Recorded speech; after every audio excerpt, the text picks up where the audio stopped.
안녕하세요. 삶의 지혜 보따리입니다. 혹시 여러분 요즘 생활비가 너무 빠듯하지 않으신가요? 물가가 치솟고 연금만으로는 턱없이 부족한 노후. 그런데 말입니다. 여러분이 신청만 하면 정부가 매달 30만 원씩 더 지급하는 제도가 있다는 사실 알고 계셨나요? 놀랍게도 정부는 이걸 제대로 알리지도 않고 있습니다. 그래서 오늘은 그 누구도 친절히 알려주지 않았던 숨은 복지 제도에 대해 조목조목 아주 자세하게 알려드리겠습니다. 어머, 나도 받을 수 있었는데 그동안 몰라서 못 받았네. 이 말이 영상 끝나고 나올 수도 있습니다. 절대 놓치지 마세요. 1부. 정부가 조용히 숨긴 제도 월 30만원 지급 기초생활보장 부양의무자 기준 완화. 2021년부터 시작된 이 제도는 부양의무자 기준 폐지, 즉 기초생활보장 생계급여 지급 요건을 완화한 것입니다. 쉽게 말해 예전에는 자식이 조금이라도 돈을 벌면 부모는 생계급여를 못 받았습니다. 자식이 도와줄 수 있으니 정부 돈은 줄 수 없다는 논리였죠. 하지만 이제는 다릅니다. 자식이 잘 벌든 말든 상관없이 부모 개인의 소득과 재산만으로 수급을 받을 수 있는 제도로 바뀌었습니다. 이로 인해 60세 이상 노인들 수십만 명이 새로 생계급여를 받을 수 있는 길이 열렸습니다. 그런데 문제는 정부는 이걸 적극적으로 홍보하지 않는다는 것입니다. 동사무소 직원이 먼저 알려주지 않습니다. 당신이 찾아가서 물어보지 않으면 모른 척 넘어갑니다. 매달 최대 30만원 생계급여를 받을 수 있음에도 신청을 안 하면 지급도 없습니다. 신청 방법은 간단합니다. 주소지 주민센터 방문, 기초생활보장 생계급여 신청서 작성, 본인 통장 신분증 지참, 최근 소득 증빙자료 또는 건강보험 납부 내역 등. 2부. 단돈 1만 원만 있어도 탈락. 재산 기준 오해 풀기. 많은 분들이 이렇게 말합니다. 내 이름으로 집이 하나 있어서 안 될 거야. 자동차가 있어서 수급 대상이 아닐걸. 하지만 여기에도 함정이 있습니다. 정부는 단순히 재산 총액만 보는 게 아니라 재산의 소득 환산율을 적용합니다.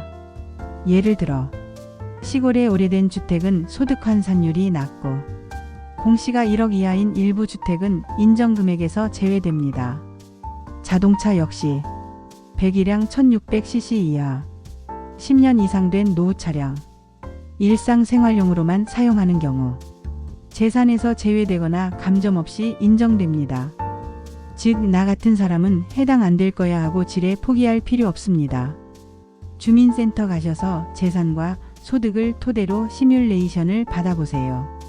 생각보다 훨씬 많은 분들이 해당됩니다. 3부. 몰라서 못 받는 돈 생계급여 외에 다양한 수급 혜택. 생계급여만 있는 게 아닙니다. 기초생활수급자로 인정되면 다양한 추가급여도 함께 받을 수 있습니다. 첫째, 주거급여. 월세 사는 분들에겐 보증금과 월세 일부를 보조. 자가 소유자의 경우 노후주택 수선비도 지원. 평균 월 25만원에서 30만원까지 가능. 둘째, 의료급여. 병원비 전액 또는 90% 이상 지원. 건강보험료도 면제. 입원, 수술 시 부담 없이 치료 가능. 셋째, 교육급여. 중고생 손주를 함께 양육하는 경우 교복비, 입학금, 급식비 지원. 넷째, 에너지 바우처. 여름, 겨울철 전기료 지원. 월 최대 5만원 상당의 전기가스 요금 할인. 이 모든 혜택은 기초생활수급자로 등록되면 자동으로 받을 수 있습니다. 그리고 이 수급자 등록 여러분도 신청만 하면 받을 수 있습니다. 4부. 정부는 왜 이런 걸 숨길까? 정부가 일부러 숨긴다기보다는 홍보 예산 부족, 담당 공무원의 소극적인 태도, 그리고 정보 격차 때문입니다. 특히 시니어 세대는 인터넷이나 유튜브 접근성이 낮습니다.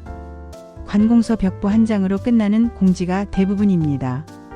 그리고 또 하나 예산 문제도 있습니다. 수급자가 많아질수록 지자체나 정부의 지출이 늘어나기 때문에 신청하는 사람에게만 지급하는 방식, 소극적 복지 방식이 채택된 것입니다. 그러니 몰라서 못 받는 건 절대 안 됩니다. 지금 바로 확인하셔야 합니다. 5부. 이런 분들은 꼭 확인해 보세요. 60세 이상 자녀와 따로 살고 있는 분, 연금 외에 수입이 거의 없는 분, 집이 있어도 오래된 주택이고 현금은 부족한 분, 장애가 있거나 지병으로 치료 중인 분, 손주를 함께 키우고 있는 조부모님. 이런 분들은 거의 80% 이상 높은 확률로 수급 대상자입니다.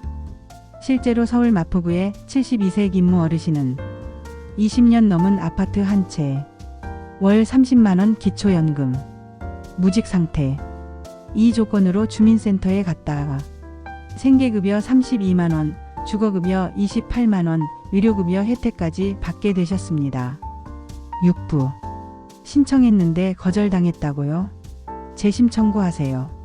간혹 신청했는데 탈락 문자를 받는 경우가 있습니다. 그러면 거기서 포기하지 마시고 재심 청구를 하셔야 합니다. 재심 청구란 결과 통지서 수령일로부터 90일 이내 가능. 관할 시도의 이의 신청. 복지 상담사와의 상담 요청도 가능.